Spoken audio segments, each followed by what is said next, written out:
Mahakasika ny raharaha Fernand Selo indray dia fantatra amin'izao fotoana izao fa voaheloka higadra herintaona an-dranomaizina ny lehilahy ary sazy miatra izany. Ka ny pitsopitsony mahakasika an'izay ny fakafakaina amintsika ato anatin'ity vidéo ity ka manasa antsika rehetra anaraka an'ity vidéo ity hatramin'ny farany.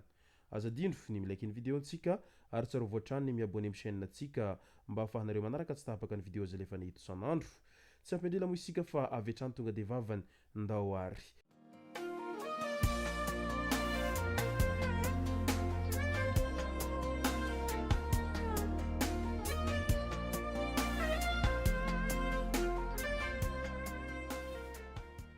Ny tonga tsy miaraba hono namantesitra ka dia faly miaraba isika rehetra mpanaraka tsy tabaka an'ity chaîne ity ny tenako amin'ity androandroany ity arakin'izay efa natsipiko zay dia ny mahakasika ny raharaha Selo no tena iompanantsika ato anatin'ity vidéo ity.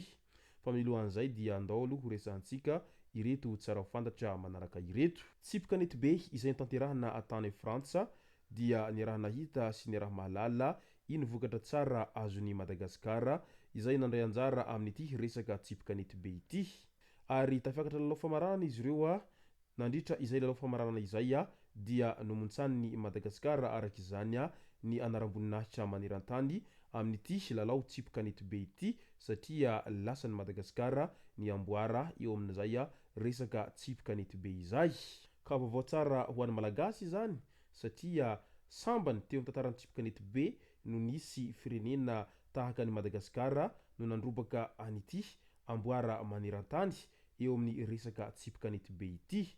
Ka dia arabaina arak'izany ireo solotena malagasy izay nandray anjara tamin'ity tsipika nety be tany Frantsa ity. Maromaroa ny tahaka azy ireo ary mendrika tohanana hatrany moa izy ireo amin'ity resaka taranja tsipika nety be ity fa hita fa tena hain'ny malagasy raha ity resaka tsipika nety be ity no asiana resaka. Mahakasika an'ilay sambo AW indray efa herinandro maromaro moa izay no natao ny fikarohana an'ilay sambo izay tsy hita popoka mandraka teny androany ity. Voatetin'ireo miaramila Mauritiana nanao fikarohana anabakabaka miaraka tamin'ny fiaramanidina drônier ny sisin-dranomasin'ny Madagasikara any atsimony Mahajanga saingy tsy nahitam-bokany izany rehetra izany. Ireto farany izay niara-niasa tamin'ny sambo antsantsa nandritra ny fikarohana. Saika voajerin'izy ireo tamin'ny antsipiriany avokoa ireo faritra no ahiahina ho ahitana ilay sambo AW ary hatreto dia mbola tsy nahitam-bokany izany ho ireo miaramila nanatanteraka ny hiraka ireto. Mbola mitohy araka izany ny fikarohana an'io sambo io fa tsy mijanona amin'izay hoe tsy nahitam-bokany ka ho avela amin'izao. Azo lazaina araka izany fa kely ny fanantenana ny amin'ny ahitana an'izay sambo AW izay satria efa herinandro maromaro moa no tsy nahitana an'izay sambo zay ary tsy fantatra mazava hoe na ny anatsimo na ny anavaratra ilay sambo taoriany fialany tao Mahajanga izay.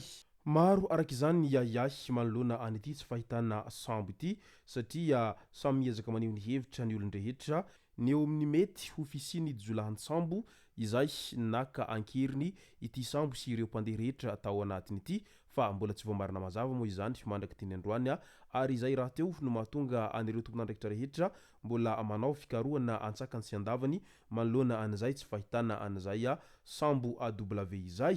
Ka dia irarintsika sy vavantsika arak'izany mba ho hita soamantsara ilay sambo sy ireo rehetra mpandeha tao anatiny amin'ity sambo W izay tsy hita popoka ity.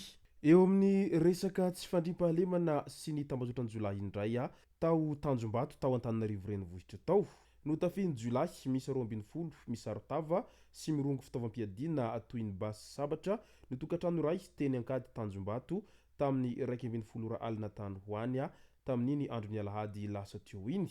Nodarohan'ireo olon-dratsy nandritra ny fanafiana ny raim-pianakaviana izay tompo-trano ka naratra mafy ity farany. Ity farany izay voalaza fa mpandraharaha amina orinasa fivarotana fiara ao Antananarivo renivohitra ao. Lasan'izy ireo tamin'izany ny vola mitentana 700 tapitrisa ariary niaraka tamina finday maromaro izay tombanana hotely tapitrisa ariary teo eo ihany koa ny teto-bolan'ireo entana very ireo. Nitsoaka ireo jolahy taorian'ny fandrombana. Efa nametraka fitorinana eny anivon'ny mpitandro filaminana ireo fianakaviana lasibatra tao anatin'ity fanafiana amin'ny tampiadiana teny Tanjombato ity. Midika izany fa tena tsy mandry fahalemana ny tany ary miseho amin'ny endriny rehetra izany resaka tsy fandriam-pahalemana izany amin'izao fotoana izao indrindra ny ao an-drenivohitra ao. Fanafian-dahalo indray tao Andranoabo Beahitra. Nitrangana fanafian-dahalo tao Andranoabo, commune Beahitra, district-ny Ampany, ny alahady 9 Jolay hifoha alatsinainy lasa teo iny. Dahalo 3 lahy no nangalatra omby 2 sy ondry misy 13 tao an-toerana tao. Nisy ny fifandonan'izy ireo tamin'ny tompon'omby ka raikitra ny fampitifirana.